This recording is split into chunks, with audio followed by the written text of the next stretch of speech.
been a while since I made a video. I guess I haven't felt motivated for a while.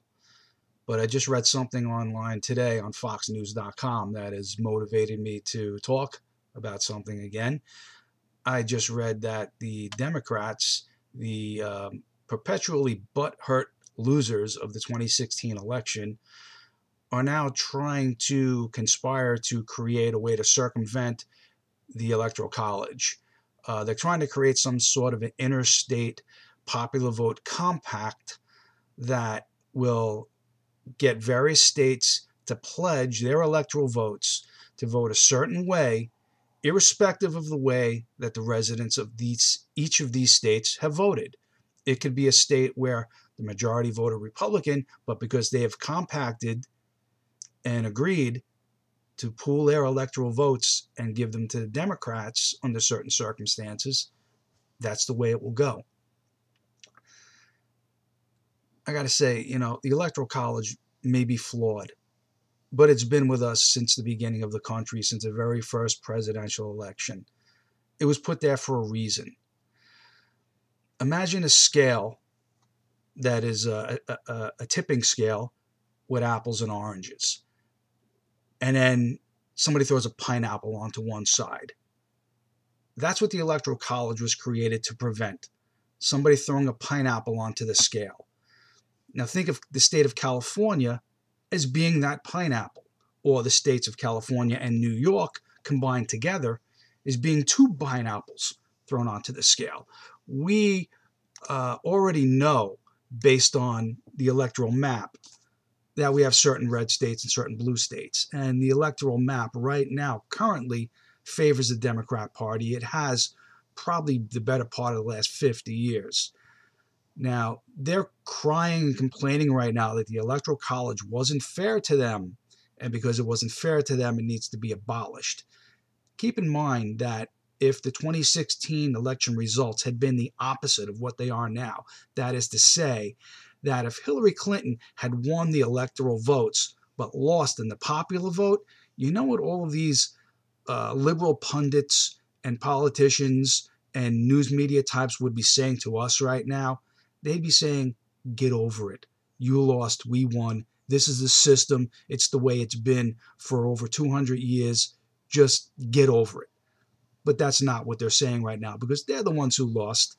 And they're still upset over the 2000 electoral loss, where George Bush won by a hair of a vote in Florida. Yes, the Electoral College could use some overhauling, but repealing it, doing away with it, absolutely not. They're quick to tell us that they want one person, one vote, and a popular vote should be the way it goes. Well, guess what? The current system, the way it is right now, we have about 10 or 12 swing states. Those are the only states that either candidate pays attention to during a presidential election. They don't give a shit about the rest of the country. Nobody's going to spend a dime in California or in New York if they know that it's already in the bag in those states. A Republican's not going to go there and campaign there. They know they can't win there. Democrats are not going to spend any money there because it's not well spent. All the time is focused on these swing states, which is unfortunately what decides our elections right now.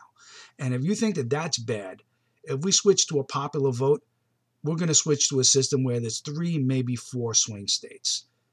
New York, California, Texas, Florida, maybe Illinois to a certain degree. But that's how presidential elections are going to be decided if we do away with the Electoral College. This will be one huge pineapple on one side of the scale with a bunch of grapes and raisins on the other side. That is the way they want it to be. This is what they're trying to present to us as being fair to them.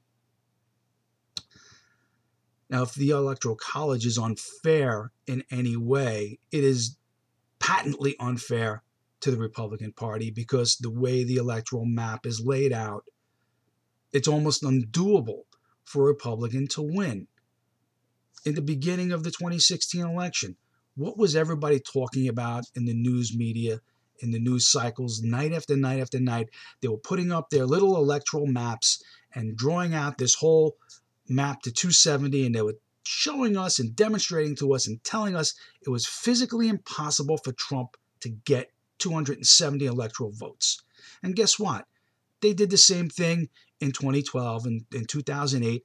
It was almost an unsurmountable task to try and get past all that big map of blue for a Republican to win. I don't recall hearing anybody in the Democrat Party crying and complaining about how unfair the Electoral College is to the Republican Party, and how it puts them at an almost impossible task.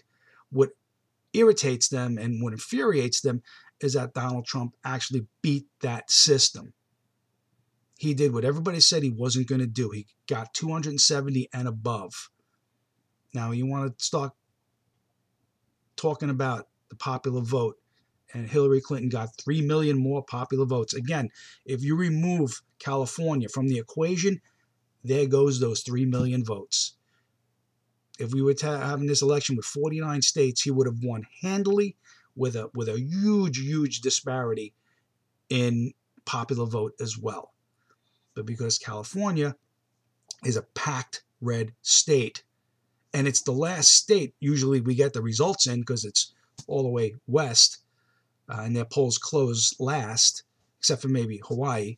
But, California is the pineapple thrown on the scale at the end. You get to the end of the night, and that's the pineapple thrown onto the scale. We need a system, actually, that is fair and equitable to all parties, and actually might give a fair fighting chance to third parties, because the way the system is laid out right now, impossible for a third party to even think about winning high office in this country. Can't happen. What we need to do, not to do away with the Electoral College or to come up with this interstate pact which tries to get all of these states to pool their votes in a closed-door session, which circumvents the Constitution and violates the voting wishes of the constituents in their respective states. That can't even be legal to do. What needs to be done is, first of all, in the Electoral College, you have to make it so that the electors must vote the way the people in their state voted. Right now, in almost every state in the country, electors are not legally required to, although they almost always do. That's a loophole that should be closed. First thing, the electors must vote the way that their constituents voted. Second thing, and I think is the most important way to really reform the Electoral College, is we have to do. There's only 2 states in the country right now that apportion their electors based on congressional district, and that's the way that all the states should do it. If we were to have, an elector appointed based upon winning each congressional district in all the states, that would enable candidates of either party to actually win electors in states that are not within their party's boundaries. It would allow Republicans to win some, although not many, but some electors in California and in New York. And it would allow Democrats to win some electors in deep red states like Arizona and Texas.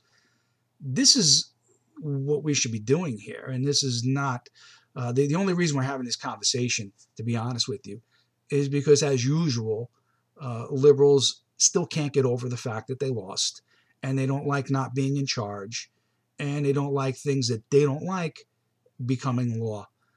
And that's why they're trying to do all of this. That's why they're trying to circumvent the law. They're trying to fix the American presidential electoral system the way they fixed the Democrat primaries in 2016. And we should not let that happen.